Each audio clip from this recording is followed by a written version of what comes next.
Si t'as des ballonnements, des troubles digestifs ou que t'en as marre que ton pantalon te comprime le ventre parce qu'il est tout le temps gonflé, à part quand tu te réveilles le matin, et que t'as déjà testé une ribambelle de trucs qui ne marchaient pas ou que tu t'apprêtes à craquer pour la nouvelle cure détox ventre plat que t'as vu passer sur Instagram, regarde bien cette vidéo parce que je vais t'y partager des conseils vraiment utiles pour ne plus perdre ton temps, ton énergie et ton argent à essayer de faire dégonfler ton ventre sans résultat. Et surtout, pour ne plus faire d'erreurs qui, au mieux, ne servent à rien et au pire, risquent d'aggraver l'état de ton ventre. Alors on commence tout de suite avec la première erreur que je vois très souvent et qui peut paraître logique quand on veut se libérer des ballonnements, troubles digestifs et gaz qui nous compliquent la vie, les évictions alimentaires. Alors déjà, les évictions, qu'est-ce que c'est? C'est le fait de retirer de son alimentation tout aliment ou famille d'aliments causant des troubles digestifs. Et si ces évictions sont impératives dans le cas d'allergie, elles le sont beaucoup moins dans le cas de ballonnements, de difficultés digestives ou pour diminuer les symptômes de troubles comme le syndrome de l'intestin irritable. Parce qu'il y a une chose très importante à comprendre, c'est que ces symptômes, ils sont le signal que quelque chose ne va pas au niveau du système digestif. Et en évitant de les provoquer,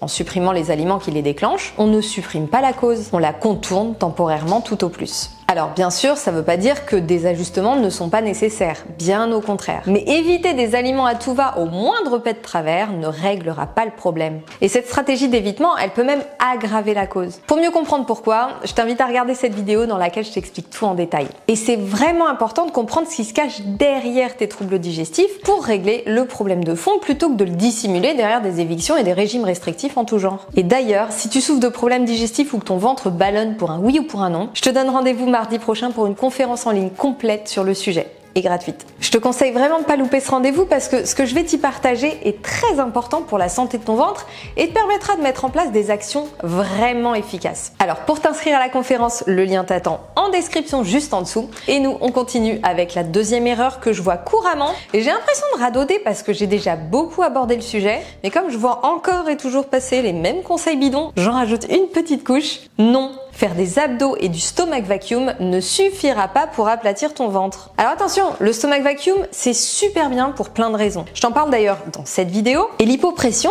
elle exerce un massage des organes internes qui peut stimuler la motilité et l'évacuation en cas de gaz, de ballonnement et de transit ralenti. Mais concernant les problèmes digestifs et le ventre gonflé, ou encore la ceinture de gras qui squatte ton ventre, les effets s'arrêtent là. Parce que le stomach vacuum ne résout en rien les déséquilibres du microbiote et l'altération de la muqueuse intestinale, de cause quasi systématique des problèmes digestifs. Et ne fait pas non plus perdre du gras par miracle. Pareil pour les séries d'abdos brûle-graisse, mais ça je t'en parle déjà ici. Et pour bénéficier d'un réel effet gain de tes abdominaux et des bienfaits d'un travail respiratoire favorable à la détente, une approche comme le Pilate t'apportera bien plus de bénéfices. Au niveau de ta sangle abdominale, de ta posture, de ton périnée et de ton système nerveux. Et si tu sais pas par où commencer, tu trouveras 5 séances complètes coachées en temps réel dans l'onglet en direct de ma chaîne. Je t'y explique tout en détail et elles sont adaptées à tous les niveaux. Allez, on continue avec la troisième erreur qui rebondit sur une de mes dernières vidéos. Ne pas prendre soin de ton stress et de tes émotions. On n'a pas toujours conscience que notre tête et notre ventre sont liés et qu'ils communiquent en permanence dans les deux sens. D'ailleurs, mon professeur de micronutrition Vincent Castronovo dit avec justesse que le ventre est la poubelle de nos émotions non exprimées. Et tout le stress et les émotions négatives qu'on accumule comme une cocotte minute de manière quasi constante se répercutent sur notre ventre. Et là, tu peux faire tout ce que tu veux au niveau alimentaire. Si ton ventre subit les perturbations en cascade de ton stress et de tes émotions, tu peux être sûr que tes problèmes digestifs ne s'amélioreront pas d'un iota. Ça, c'est vraiment important à comprendre et d'ailleurs, on en parlera pas mal pendant la conférence de mardi prochain.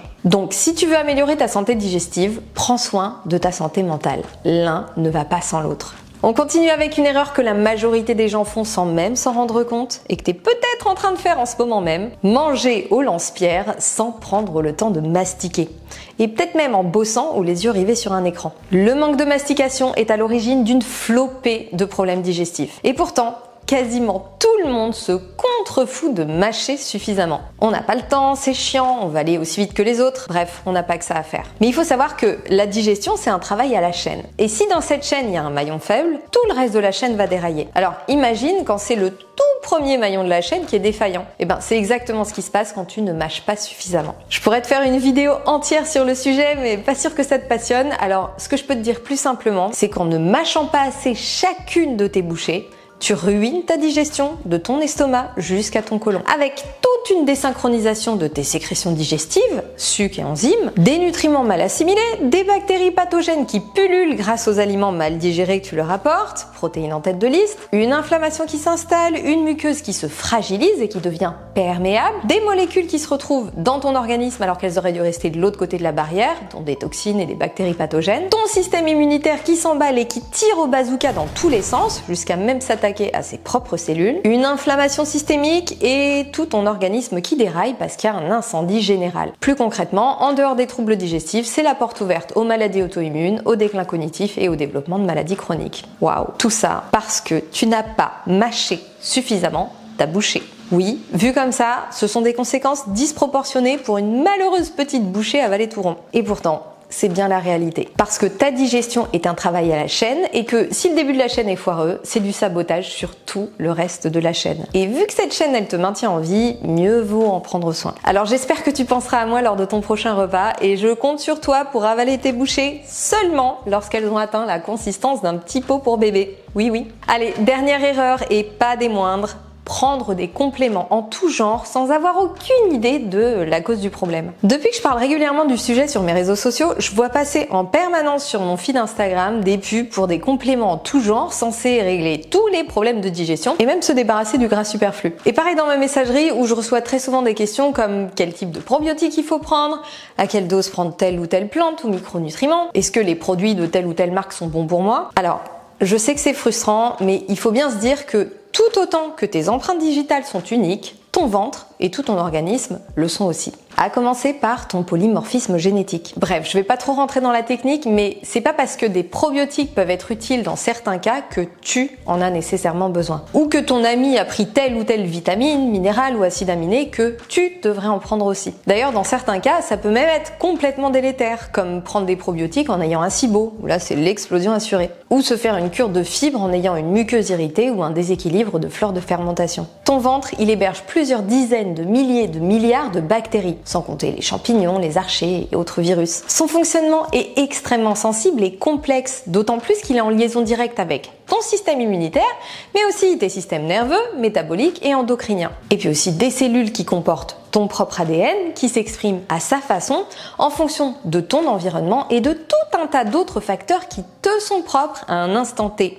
Et oui, parce que tout ça, ça évolue avec le temps. Comment imaginer qu'une pilule ou qu'une cure puisse convenir à tout le monde? Alors non, c'est pas parce que t'as vu sur TikTok ou dans le magazine de la santé que tel complément était bon pour les ballonnements, ou qu'un gourou de la santé ne jure que par telle ou telle plante qu'il faut te jeter dessus. Tes besoins te sont propres et ils s'établissent par un examen clinique fait par un ou une professionnelle de santé compétent et par les prélèvements ou recherches qui en découlent. Sinon, ça revient au même que de rentrer dans la halle aux chaussures et d'enfiler une paire au pifomètre en espérant qu'elle taille et qu'elle te file pas d'ampoule aux pieds. Bon, je pourrais aussi te dire à quel point te retenir d'aller aux toilettes quand tu n'es pas chez toi contribue à tes problèmes digestifs, te parler de l'effet des régimes hyperprotéinés, du sport intensif, de la sédentarité, du manque de sommeil ou encore de ta thyroïde, mais la vidéo est déjà bien assez longue et on aura tout notre temps pour en parler mardi prochain. Alors, je compte sur toi pour être là et en attendant pour mettre en application mes petits conseils et arrêter de faire ces erreurs qui font plus de mal qu'autre chose à ton ventre et ne l'aideront certainement pas ni à dégonfler, ni à mieux fonctionner. Allez, je te laisse et je te dis à mardi ou à très vite pour une prochaine vidéo.